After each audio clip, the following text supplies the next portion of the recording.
Olá, bem-vindo a esse primeiro vídeo de uma série de convidados ilustres que eu terei aqui no canal.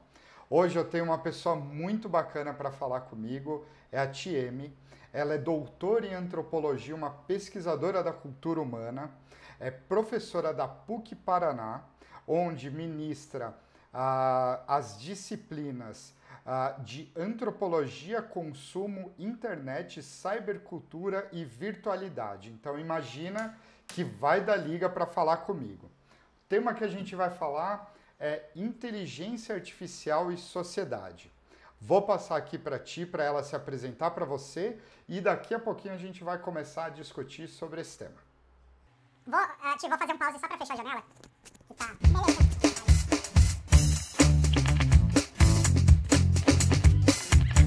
Oi, pessoal, tudo bom? Eu sou a Tieme, obrigada pela introdução, Bruno. Na verdade, são duas disciplinas, uma é antropologia do consumo, outra é internet, cybercultura e virtualidades, né? Então, eu sou uma estudante aí afinca de antropologia do Estado, mas também venho me interessando, me aproximando pelas áreas de design, de tecnologia, até pela minha atuação profissional como UX Researcher. Então, eu tenho experiências em pesquisas tanto presenciais, em campo, em aldeia indígena, no Amazonas, assim, quanto em internet, através do WhatsApp, através do Facebook, do Instagram e todas as virtualidades possíveis aí entre aldeias indígenas e shopping center de elite. Que animal, que legal. Eu e a Tieme, a gente se conhece por termos trabalhado juntos e a gente viu que tem uma afinidade muito grande entre coisas que eu estudo, coisas que ela estuda, e a gente resolveu trazer aqui para o YouTube, trazer aqui para você um pouco desse estudo, né, dessa discussão que a gente fez. Não é algo muito técnico, mas eu acho que é algo que dá para tirar bastante proveito, ainda mais nos dias de hoje, né, na medida em que a gente evolui no uso de inteligência artificial e, ao mesmo tempo, se encontra ali em alguns desafios dessa sociedade moderna. Time, eu vou fazer a leitura aqui do nosso da nossa primeira pergunta, provocação aqui, e aí você começa discutindo e depois eu complemento e a gente faz essa dinâmica, tá? Combinado. Maravilha. Para a gente começar a falar de inteligência artificial e sociedade, aqui a gente vai recuperar um pouco o documentário do Netflix chamado Dilema das Redes. O que esse documentário traz? Esse documentário traz uma visão super pessimista com o uso desses algoritmos de recomendação para gerar engajamento a qualquer custo nas redes sociais. E a primeira pergunta aqui que a gente vai discutir é se a gente abraça ou rejeita essa ideia do documentário, ou seja, de que há uma visão totalmente pessimista desse uso desses algoritmos de engajamento. E aí, Ti, como é que você vê isso daí? Bom, Bruno, primeiro eu acho que não é uma questão de 880 de abraçar ou de odiar, né? Porque por trás de qualquer inteligência artificial tem a ideia de que os humanos são essenciais para o bom funcionamento do algoritmo, ou para o funcionamento do algoritmo, né? Porque ele é feito por pessoas. Por exemplo, quando a gente escuta uma playlist no Spotify, uma daily mix, a gente já espera certa humanidade do algoritmo, né? Que as escolhas da música façam sentido de acordo com tudo aquilo que você já escutou antes. Eu acho que quem escuta muitas daily mix e as playlists do Spotify, a gente começa a ver como as músicas começam a se repetir, porque o algoritmo fica gerando em torno dele mesmo. Então a gente fica tentando escutar coisas diferentes para ver se novas coisas aparecem também. Então sempre tem um humano por trás, né? E essa inteligência artificial, então, ela vai meio que aprendendo com a gente. Então, mais do que um sistema pronto e fixo que impõe coisas ao seu usuário, né? A gente está falando sobre códigos vivos.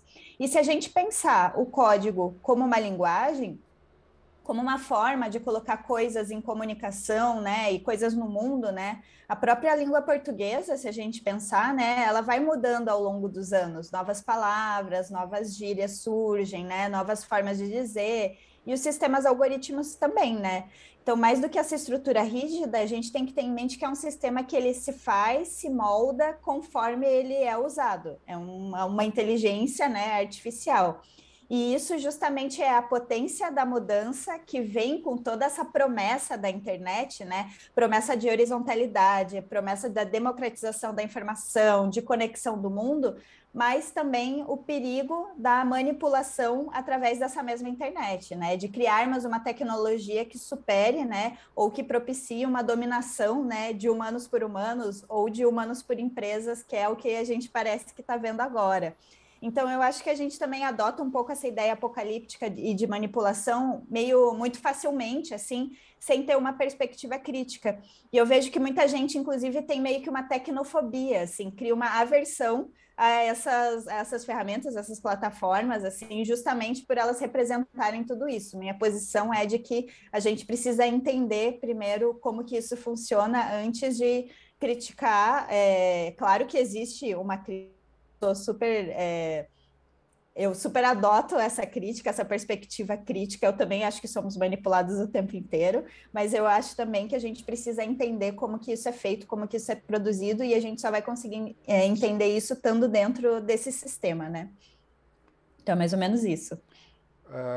Time, eu vou até pegar o gancho dessa sua visão, digamos, de primeiro a gente equalizar essa questão do pessimismo.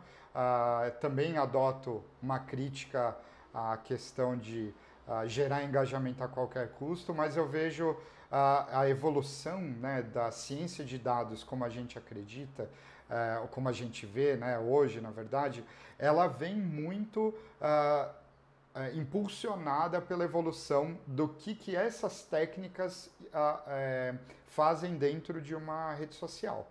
Então a rede social acaba sendo uma incubadora de diversas técnicas que depois ajudam a personalizar melhor um produto, a recomendar melhor um produto para uma pessoa, um restaurante para uma pessoa.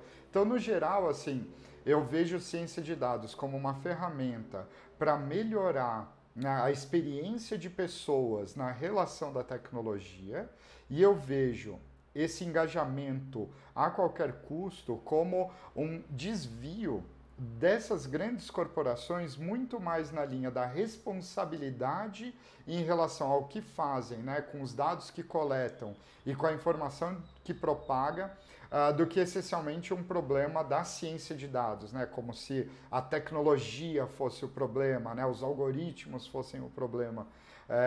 O algoritmo pode ser muito bem empregado para recomendar o melhor restaurante que faz fit comigo. E eu saí de lá todo feliz porque eu achei um restaurante que cabe no meu bolso, com a comida que eu gosto, preparada do jeito que eu quero. Então essa personalização acho que é a parte positiva, claro, derivando ainda vários outros produtos. Mas a parte negativa, eu acho que está muito no cerne da liberdade que as corporações hoje têm, né? De trazer essas ações, digamos, de recomendação, criando grupos completamente fanatizados, radicalizados, né? Tipo, ou seja, você pega na sociedade muito fácil o amor e o ódio, intensifica isso com algoritmos, né? E não há responsabilidade nenhuma da empresa que gera isso, né? A gente coloca muito no usuário que foi na ferramenta, que teve ali o seu impulsionamento por algum algoritmo, mas a responsabilidade é do cara que escreveu ali o seu fake news, né? Não é da própria rede social. Então aqui eu acho que abre muito uma questão de até onde a gente vai ver uma LGPD, que hoje defende muito o dado do usuário, mas sendo praticado, né, dentro de uma visão mais generalizada, no sentido de responsabilizar as empresas de social media pelo que elas de fato provocam.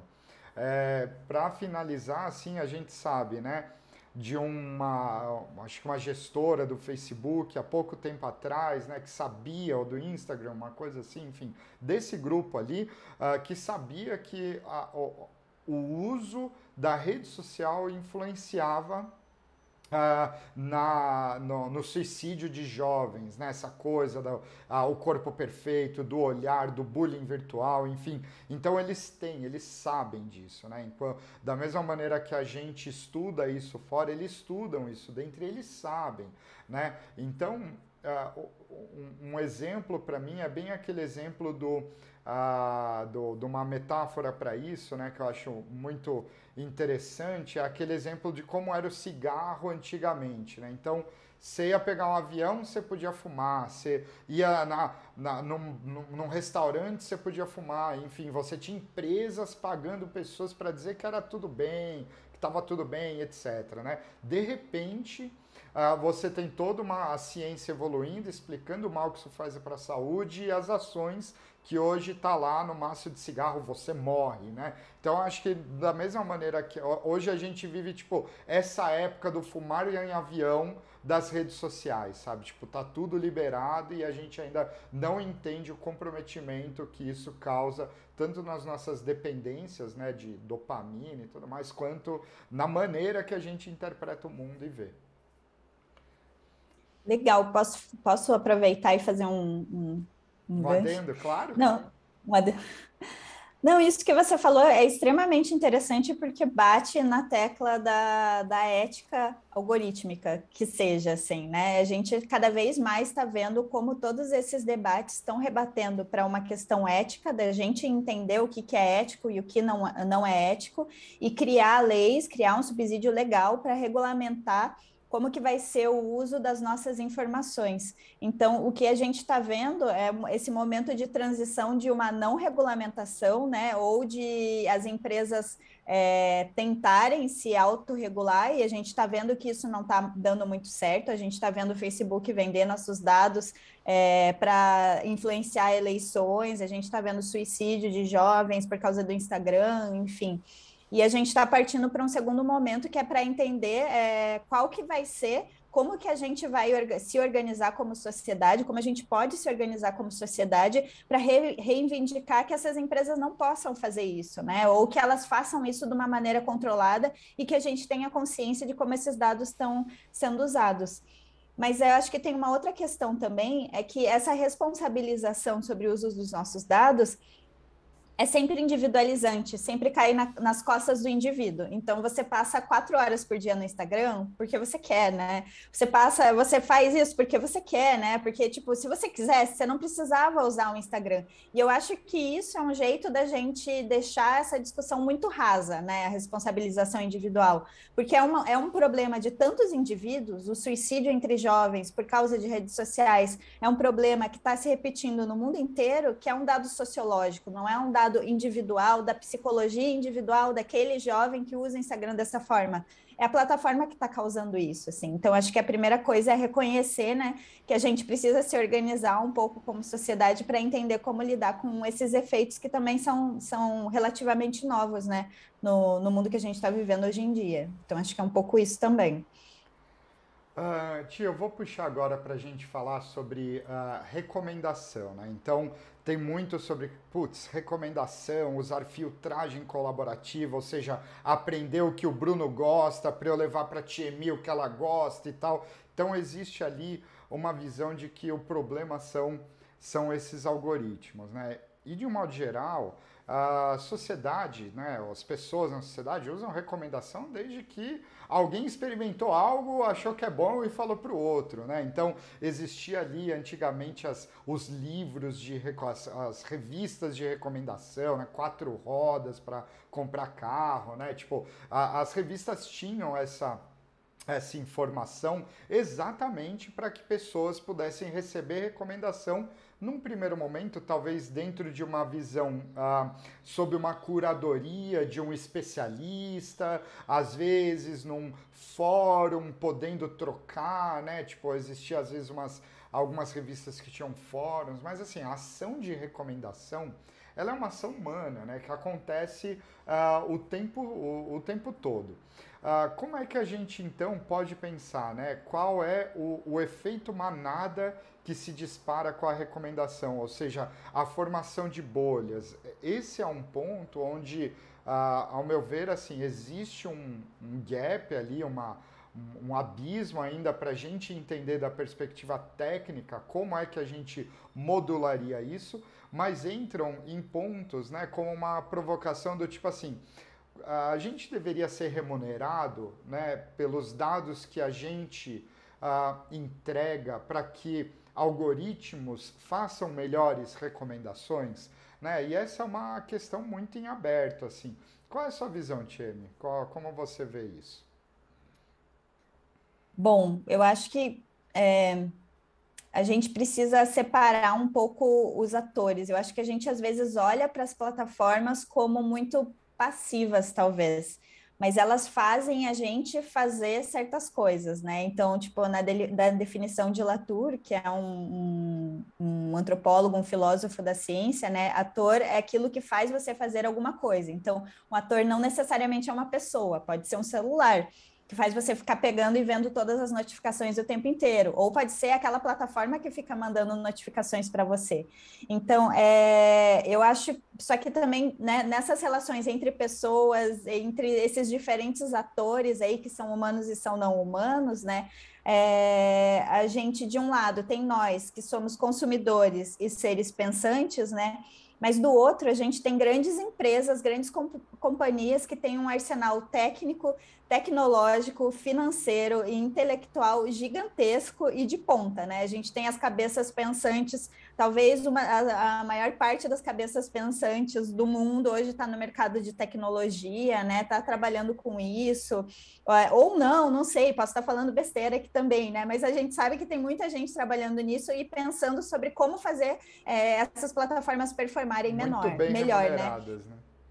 Muito bem remuneradas, e a gente sabe, quem está no mercado de tecnologia sabe, né, que tipo, financiamento de projeto científico, disponibilidade de emprego, posto de trabalho, classe, história, momento econômico, tudo isso influencia no tipo de tecnologia que é produzido na sociedade. Então, não é por acaso que as redes sociais são egocêntricas, né? Que são as redes das selfies, né? Da imagem e tudo. É porque é um reflexo da nossa sociedade, a nossa sociedade é assim, né? Então, de certa forma, a gente acaba fazendo isso com nós mesmos, assim. Mas voltando um pouco para a sua pergunta, assim, essa é uma equação que parece que a gente sempre sai perdendo. De um lado tem a gente, que somos pessoas que estamos aí enfim, cuidando da casa, fazendo comida, trabalhando, vivendo e sendo flodado com um monte de notificação, né, de WhatsApp ou de Instagram ou de Facebook, enfim. E do outro lado a gente tem um monte de gente pensando em como fazer a gente se engajar mais com essas redes, né?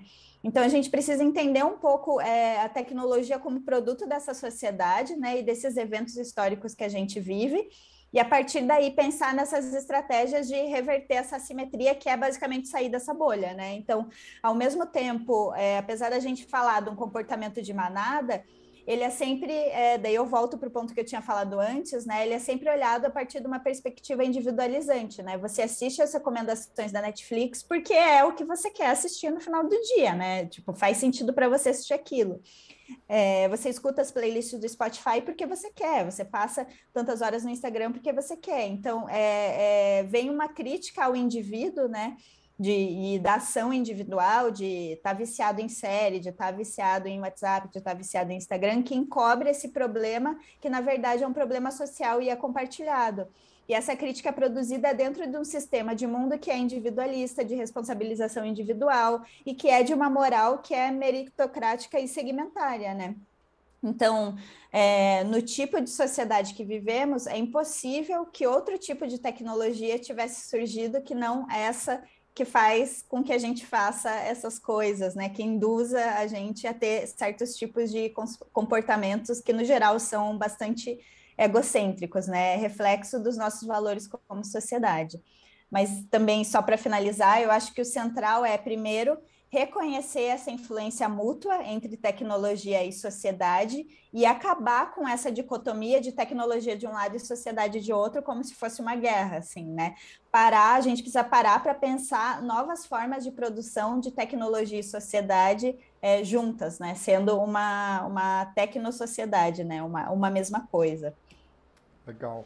Ou uma complementação, assim, que está também super conectado com o que a gente falou antes, e que às vezes é importante até a gente repetir, porque às vezes a pessoa que está ouvindo não sabe, né? Mas já tem provas, e nesse documentário mostra que os efeitos dessa rede social mexe com dispositivos de dopamina no nosso cérebro, né? De, putz, eu vi um like, eu me sinto feliz, eu vi que tem mensagem, eu fico feliz, ou seja, que são viciantes, né? São tão viciantes quanto cigarro. O que significa que você tem, né, grupos de pessoas muito bem remuneradas, igual a Tia me falou, sendo pagas para que você olhe o TikTok e a partir dali comece a se viciar cada vez mais nessa tecnologia, né? Um exemplo é que você começa a olhar ali, aí você fala assim, pô, gostei de uma musiquinha com alguma coisa assim. Aí passa um pouco, vem a mesma musiquinha com aquela coisa. Então ele sabe. Agora, se você não ficar na musiquinha e você passa rápido, ele não repete tanto. Então ele vai testando, né? E agora me foge até o artigo que mostra isso, mas de repente ali nos comentários eu coloco que assim, 3 minutos olhando essa rede social já te entrega uma recomendação que te faz engajar nela, né? Então realmente é um grupo de pessoas absolutamente bem remuneradas, com uma inteligência muitas vezes pessoas muito capacitadas para desenhar esses algoritmos. Porém, né, o outro lado disso, que para mim é o lado relativamente positivo da recomendação, assim, hoje, se eu vou comprar uma geladeira, né, a primeira coisa que eu vou fazer é avisar o Google e todos os robôs que eu quero uma geladeira, porque eu vou deixar eles competirem por um preço mais baixo, né? Então, como é que eu uso, né? Então, na medida em que eu começo a entender que existe essa tecnologia, como eu uso ela a meu favor? Né? Eu gosto de ler notícias, mas se eu olhar muito as mesmas notícias, eu vicio. Então, o que eu deveria fazer para desviciar, né? Para sair da minha bolha? E aqui, às vezes, assim, você dá like em coisas que não necessariamente você gosta, né? Você lê material fora da sua bolha, né? Você buscar ali conteúdos cada vez com maior qualidade, né? Eu acho que tudo isso está um pouco relacionado a como, assim, individualmente ainda, né? A gente pode escapar dessa natureza tecnológica que nos vicia e levantar a bola, né? De que algum dia a contraparte também vai ter a sua responsabilidade. Vou puxar agora Sim. Quer falar, Ti? Não, só ia fazer um comentário de que, assim, não quero que passe a impressão de que eu não sou viciada em redes sociais, sabe? Eu sou fumante, eu uso Instagram 4 horas por dia, eu faço tudo errado, assim. Mas, assim, ter consciência de que a gente faz isso, de que a gente tem esses vícios, também nos permite furar a bolha, né? Dar os likes que a gente não quer ou até manipular um pouco a bolha, né? Que nem fazer aquela batalha de robôs para conseguir o melhor preço de geladeira. Eu mobiliei a minha casa basicamente fazendo isso, assim, um eletrodoméstico por semana, assim, até conseguir o melhor preço. Mas é meio isso, né? Como a vida, o dia a dia é mais difícil, né? Do que a gente falar aqui, né? A teoria.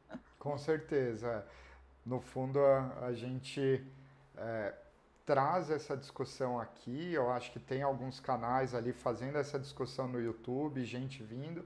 Algumas empresas estão incorporando essa discussão dentro, né, da própria área de dados, como, digamos, uma responsabilidade que o cientista de dados tem que ter na medida em que cria os seus modelos, mas a gente está falando, eu acho que assim, do comecinho de um movimento que ainda vai se tornar algo muito maior, né, no futuro, na medida em que a gente começa a ser cada vez mais híbrido, né? Então a gente já é um ser muito híbrido, mas a gente vai se tornar cada vez mais. Os efeitos desse hibridismo a gente vai sentir e dessa sensação, né, dessa positiva e negativa, vão vir leis, regulamentações, discussões maiores e tudo mais.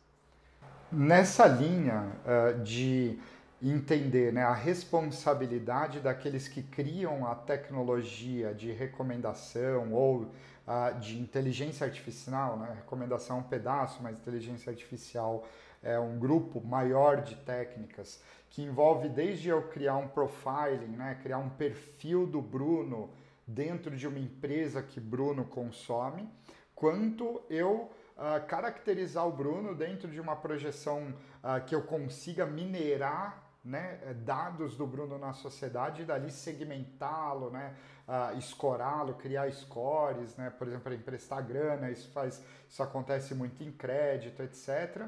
Mas o fato é que, por exemplo, no caso ali do carro automático, né, tipo uma área do Tesla de carros automáticos parou porque o carro atropelava preferencialmente negros do que brancos, muito por conta da base de treinamento das pessoas que tinham mais brancos, então se clicou mais em branco, a inteligência artificial entendeu mais branco como pessoas e isso criou um viés racista dentro da inteligência artificial. A gente já vive numa sociedade complicada, né, time? Eu acho que você mais que ninguém pode falar. Então a gente já tem, né, racismo estrutural, racismo latente. Como é que você vê dentro dessas empresas que agora constroem esses algoritmos esse tema, né, tanto de racismo quanto qualquer outro enviesamento que uma empresa pode colocar dentro do seu mecanismo ali de previsão para tentar influenciar, seja numa compra, seja numa decisão, seja em alguma coisa que reverta em lucro para essa empresa. Eu acho esse exemplo que você trouxe super curioso, porque, da minha perspectiva, e eu não sou uma pessoa estudante sobre racismo, né? Eu conheço, sim, a discussão sobre racismo, mas eu não é onde eu tenho profundidade, onde eu me dedico a estudar, assim. Mas como essa discussão sobre racismo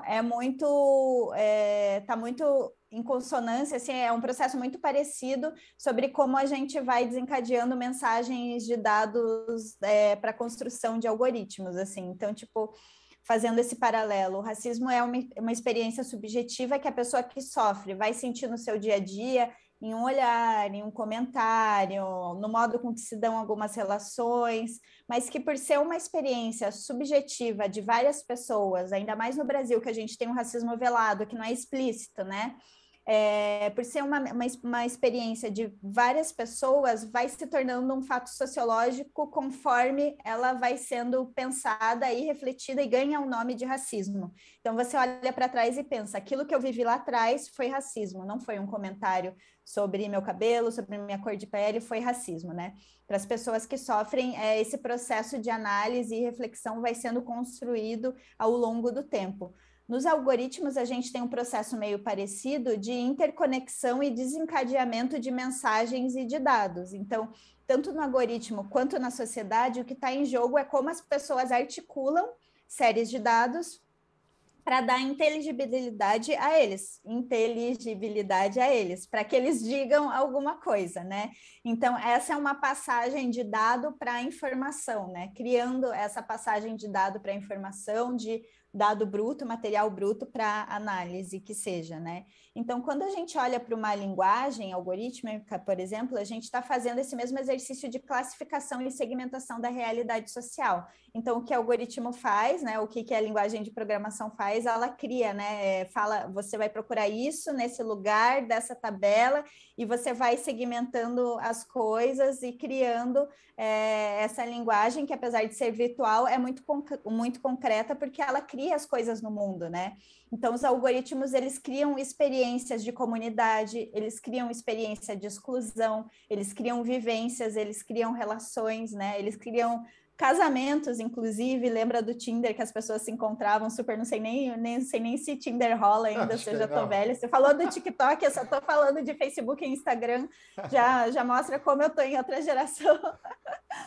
Mas a gente vive nessa realidade segmentada, né, que nunca é nos apresentada como inteira, porque é impossível apreender tudo o que acontece, né, 100% das coisas. A gente segmenta as informações, né? E eu acho que tem até o Wright Mills, ele fala sobre uma atitude metropolitana das cidades, assim, que é aquela coisa de você colocar, tipo, um fone de ouvido dentro do ônibus para você estancar todas as informações que tem fora, né? E, tipo, ficar só você escutando a sua música, né? Um momento meio de interconexão com você mesmo e estanque dessas outras coisas que estão chamando a sua atenção. E é isso que a gente vê o tempo inteiro na internet, né? Tipo, as coisas sendo apresentadas a nós a partir do nosso filtro, a partir dos nossos interesses, e a gente nunca vai ver o todo.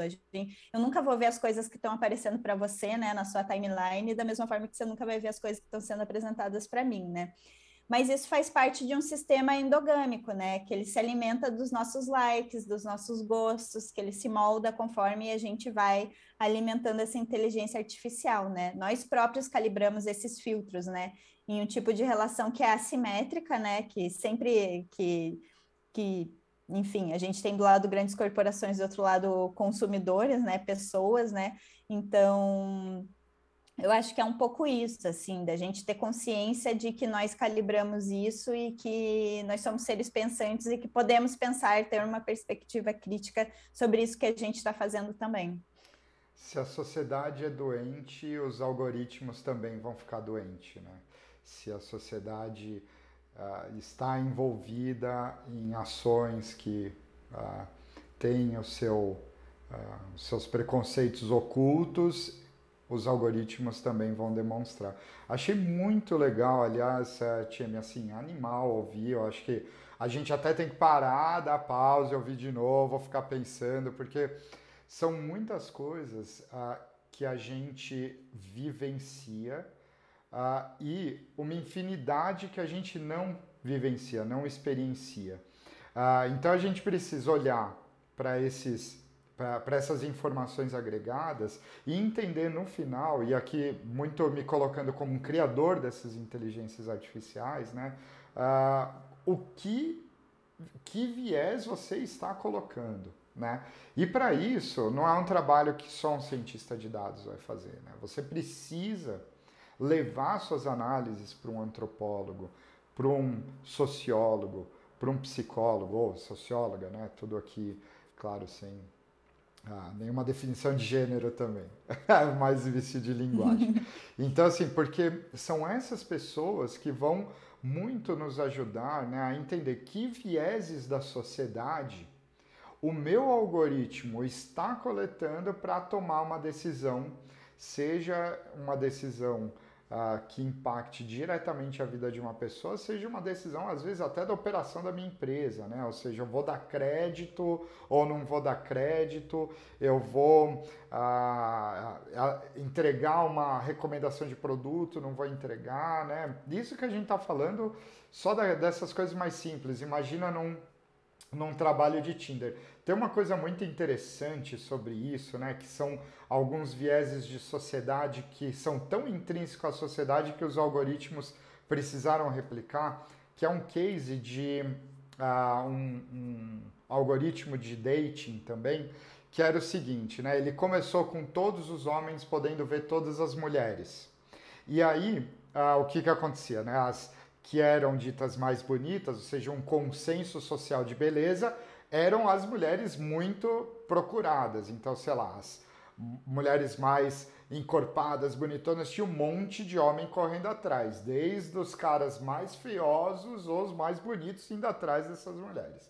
O fato é que as mulheres não olhavam para os homens e criavam um ciclo de todo mundo triste. Então o homem se frustrava porque a mulher não dava moral, a mulher se frustrava porque só homens que ela não queria estavam indo atrás, e você criava um fluxo onde o aplicativo não estava indo para frente.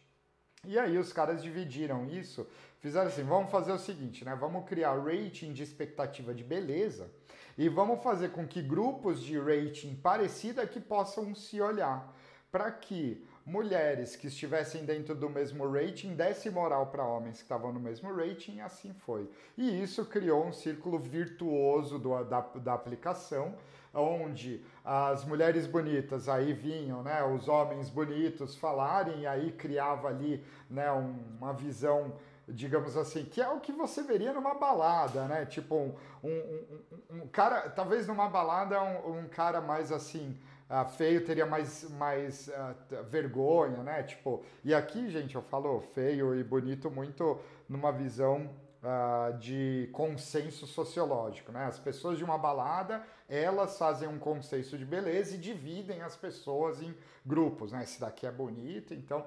Mas assim, numa dessas, você iria, sei lá, ter um grupo de homens com coragem de abordar uma garota bonita e a maioria não, mas na internet não, né? Na internet você não tem medo, né? Então, tipo, a maneira que essa aplicação fez foi criar esse rating que no fundo, e aqui, Tieme, me corrija se eu estou falando besteira, é embutir um preconceito ao algoritmo para uma ação social que já possui o seu preconceito e no fundo a única coisa que os caras fizeram ali, né? Claro que a busca deles era que as pessoas achassem seu match perfeito, dá sempre para contar uma história de uma maneira bonita, né? Então para eles assim, cara, eu aproximei pessoas e fiz, de repente nasceram filhos por conta do meu algoritmo. Olha que coisa foda. Aumentou, né? A natalidade de um país, né? Do meu pai. Ou seja, você pode contar essa história de maneira romantizada, né? Como você quiser, mas assim, você sempre vai ter os dois lados, né? No fundo, o que você está colocando ali é um pouco um preconceito social, né? Dentro do seu score de beleza ali, né?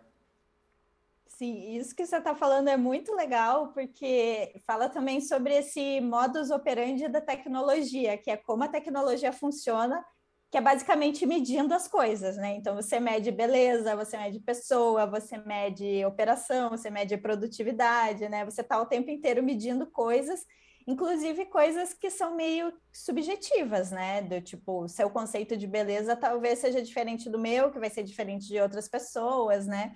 Enfim, e daí eu acho isso muito legal. Eu lembrei agora de um artigo, de uma reportagem que saiu falando sobre como a Alexa, como os adultos, falando com a Alexa, estavam ensinando as crianças a serem mandonas. Porque quando você fala com a Alexa, né, você dá ordens, Alexa, liga a TV, Alexa, faz isso, Alexa, faz aquilo. Então, você está meio que numa comunicação imperativa e violenta, às vezes, né? Com uma voz feminina, né? E robotizada. Então, isso fala sobre a relação que você cria com a tecnologia e essa relação de dia a dia, né? De pedir coisas para Alexa. E como isso estava sendo replicado pelas crianças pequenas que viam seus pais mandando na Alexa, aí eles se tornavam mandões também, né? Então, Olha. tipo, eu acho... Como essas coisas subjetivas, não tão tangíveis, vão surgindo como efeito colateral, assim, né? Dessa tecnologia que a gente desenvolve e que a gente vive, né? Então, nem tudo é mensurável, né? E como que a gente coloca essas imensurabilidades no código, ou no nosso dia a dia, ou na nossa rotina, né? Então, eu acho que nem você falou sobre antropólogos, psicólogos, sociólogos, ou antropólogas, sociólogas e psicólogas, né? Trabalhando junto com a tecnologia para entender como essas coisas funcionam. E eu acho que é justamente isso, assim, isso só pode... a gente só consegue ter uma visão um pouco mais ampla, né? Fora da nossa zona de conforto, se a gente apostar na interdisciplinaridade, né? Então... por isso, muito obrigada também. Eu queria aproveitar e agradecer pelo convite, que para mim é muito legal discutir esses temas com o pessoal da tecnologia, porque como eu sou antropóloga, eu sou super de humanas, assim. Então, se eu falar alguma besteira aqui, vocês também me desculpam. Nenhuma besteira, pelo contrário, eu acho que é dessa água que a gente tem que beber cada vez mais para entender os impactos, né? Principalmente em ciência de dados, que a gente fala de algoritmos que movem ações e ações que estão vinculadas a estratégias e estratégias que essencialmente nascem numa ação de sociedade, né? Como é que a gente se responsabiliza? Então você falou, e eu concordo super, né, que algoritmos criam possíveis sensações de racismo e exclusão, seres humanos fizeram isso, ou seja, não é nem natureza humana, nem tecnologia. A gente vai ter que falar das duas coisas juntos, né? Isso, perfeito. As duas coisas. O Latour, que é aquele antropólogo filósofo que eu citei anteriormente, também fala sobre como a gente precisa conhecer e descrever redes sociotécnicas, que é justamente isso, né? Que é tipo celular, computador, pessoa, relação, Tinder, homem, mulher, o que é bonito, o que é feio, né? Quem que é o quê. que são todas essas redes aí que estão no meio da gente, entre a gente e nos atravessando, né? Então, a estratégia seria mapear e descrever como softwares, como hardwares, como relações, como pessoas se articulam o dia inteiro, todos os dias, o tempo inteiro, de diferentes formas, né? Inclusive com a Alexa, né? A gente mandando na Alexa, Alexa ensinando os nossos filhos, enfim. A gente precisa se atentar para como essas redes sociotécnicas, elas são criadas e elas perpetuam, né? Por que elas continuam?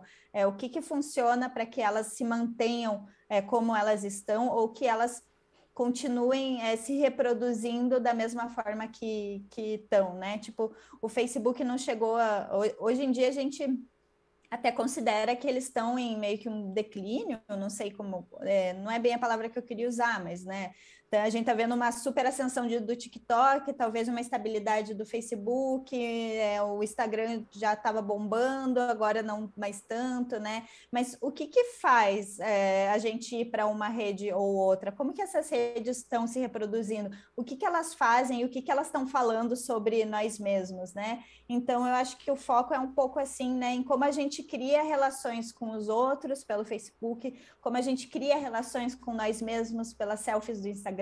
Se a gente olhar para a nossa timeline, para a nossa página do Instagram, com um olhar crítico, né? Quem que é a TM no Instagram? Quem que é o Bruno no Instagram? Quem que é o Bruno no Facebook? A gente começa a ter uma visão nossa sobre nós mesmos, né? E como que a gente se relaciona com a tecnologia, né? Nesse processo de fazer plataformas enquanto trabalhadores do mercado de tecnologia, né? E isso não é o pouco, né?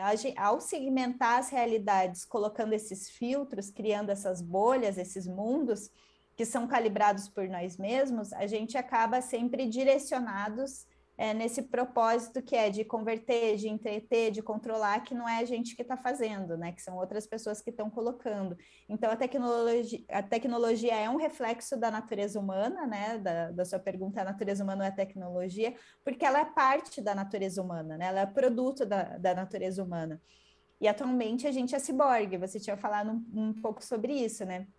A nossa vida não existe dissociada de máquinas e de tecnologia. Uma pessoa míope não vive sem óculos. A gente não consegue trabalhar, a gente não consegue comer, a gente não consegue viver se a gente não tiver computador, se a gente não tiver celular, né? A gente acaba a nossa fonte de renda aqui. Vamos ter que todo mundo plantar, né? E isso não é desejável. Para algumas pessoas talvez seja, né? Ter uma casinha no mato, ter a sua horta, eu queria muito, mas não é viável, né? Hoje em dia a gente precisa estar em certos lugares fazendo certas coisas e com um aparato tecnológico ao nosso redor para que a vida se torne mais simples. Então, acho que a questão não podemos refutar a tecnologia, temos que abraçar a tecnologia porque ela já é parte do mundo, mas como fazer essa tecnologia que está agora ser mais justa, mais humana. Eu ia falar sustentável, mas acho que a questão não é nem sustentável, assim, né? Porque sustentável é uma coisa que supõe que é uma coisa, por exemplo, se a gente fala sustentabilidade da natureza, a gente está predando a natureza, a gente está destruindo a natureza, mas para que a gente faça isso de forma sustentável, a gente precisa ter uma equação entre o que dá para fazer e o que não dá para fazer, né? Até onde dá para ir, né? Pensar mais em tecnodiversidade Tipo do que algo em como se tecnologia. a gente pensar assim, né? Como a gente remonta o que já existe de um jeito que seja um pouco mais virtuoso para a sociedade, né? Ou seja, Perfeito. legal. É exatamente isso. Porque o que aconteceu já faz parte do nosso aprendizado passado, né? Já é uma coisa que pode... Vou aproveitar, Time, sobre esse ponto. Eu acho que você tocou num ponto importante que eu acho que de repente vale até tocar, assim, que grupos de cientistas como eu e antropólogos como você se unem para conversar sobre qual é o efeito de cada rede social nas pessoas. Então você fala assim, cara, no Facebook as pessoas criticam muito, usam uma máscara de personalidade, querem parecer que entendem muito de um assunto. No Instagram e no TikTok elas querem passar só um fragmento delas mesmas, né? Um pedacinho, né? Tipo um polaroid da sua vida. No YouTube, muito, pô, eu quero buscar um mentor, um professor, uma pessoa para me ensinar. No Google é o lugar onde existe aí a zona, onde a gente vai procurar tudo, né? E no Twitter, no final, é tipo, eu acho que é aquela galera meio que reclama da vida, que usa como se fosse uma maneira de encontrar seus pares, que também está ali dentro de uma visão meio psicológica, de autoajuda, né? Então, cada rede social, né, vai dar um fragmento. E tem empresas, pessoas, cientistas que estudam isso para desenhar, seja, sei lá, uma visão de tendência futura, seja uma maneira de você segmentar melhor o seu público, enfim, então assim, o que a gente está falando aqui que molda a sociedade, né? Você falou muito tecnologia como parte da natureza humana, né? Essa é uma coisa que as empresas já sabem, né? E já tem empresa que está fazendo isso. Então, pensando assim nesse cenário, a minha pergunta para você aqui é uma pergunta talvez menos ensaiada de tudo que a gente já conversou, eu e você, é assim, então como você vê o futuro, Ti? Como é para você, assim, então, daqui, assim, e aqui podendo dar uma viajada, sabe, sem nenhum medo de estar falando besteira, mas como você vê, assim, 50 anos daqui, 100 anos daqui, ou a gente vive numa situação de não dá, né, ou, tipo, a gente tá num mar tão revolto que a gente não sabe aonde será a calmaria. Como você vê isso daí? Eu acho que, assim, para o bem ou para o mal, a tecnologia está descobrindo a cultura. Isso está permitindo com que a gente seja mais diverso e explore outras diversidades, mas ao mesmo tempo tem tudo aquilo do capitalismo predatório que é de tipo é o que fez com o punk, assim, né? Pegou o punk, colocou numa boutique e vendeu para o mundo inteiro. Então eu acho que é isso que vai acontecer com cultura também. Tem um antropólogo muito legal que é o Daniel Miller, que ele fez um estudo sobre redes sociais ao redor do mundo. E aí ele pegou as selfies de Instagram, e é um estudo que chama Why We Post, que é da Universidade de Londres, e tá online, é super legal, assim, vocês podem até consultar esses insights dele. E ele começou a analisar como as pessoas tiram selfie ao redor do mundo. Então, no Brasil, as selfies geralmente são aspiracionais. Não é que é uma selfie ostentação, assim, mas é meio quem você gostaria de ser. Então, você tira selfie na academia, malhando, você tira selfie no restaurante que você gosta, daquele prato, ou naquela viagem que você fez, né, com seus amigos e tudo. Na Itália, as pessoas gostam muito de tirar um tipo de selfie que é o groupie, que é uma pessoa tirando selfie com o grupo de amigos atrás, né? Então, a maioria das fotos das selfies compartilhadas na Itália são as groupies. No Chile, já tem uma outra pegada de selfie, que é uma selfie mais cozy, assim, mais confortável, que geralmente é em casa. Então, tipo, o exemplo que ele usa é daquela pessoa sentada no sofá, com os pés, assim, né, na frente, e com uma cerveja em casa, assim, super confortável. Então, tipo, é momentos de intimidade em Cada casa. selfie é uma cultura, né? Cada selfie é uma cultura. E daí, tipo, em Papua Nova Guiné, eu não lembro se era em Papua Nova Guiné, eu acho que era. E é uma selfie de moda, porque lá tem uma questão com as roupas, com o se vestir, com a indumentária, assim, que é super interessante. Então, é muita selfie no espelho, com looks diferentes e tal. Então, é super interessante como a mesma tecnologia, a mesma plataforma é usada por diferentes pessoas e diferentes culturas. E eu acho que é isso que a tecnologia está descobrindo, junto com muita ajuda de dados, né, e de humanas também. Então, eu acho que a transformação aí nos próximos anos vai seguir mais ou menos por esse caminho. A gente tende a ver mais cultura, mais diversidade, mas ao mesmo tempo um esforço muito grande do mercado, né, de transformar isso em bens que a gente queira, né, que a gente queira comprar. E a gente vai estar sempre nessa batalha, né, nessa faca de dois gumes, assim, não é ruim, não é bom, podia ser melhor, né, mas estamos aí, né? Podia ser melhor sempre, né?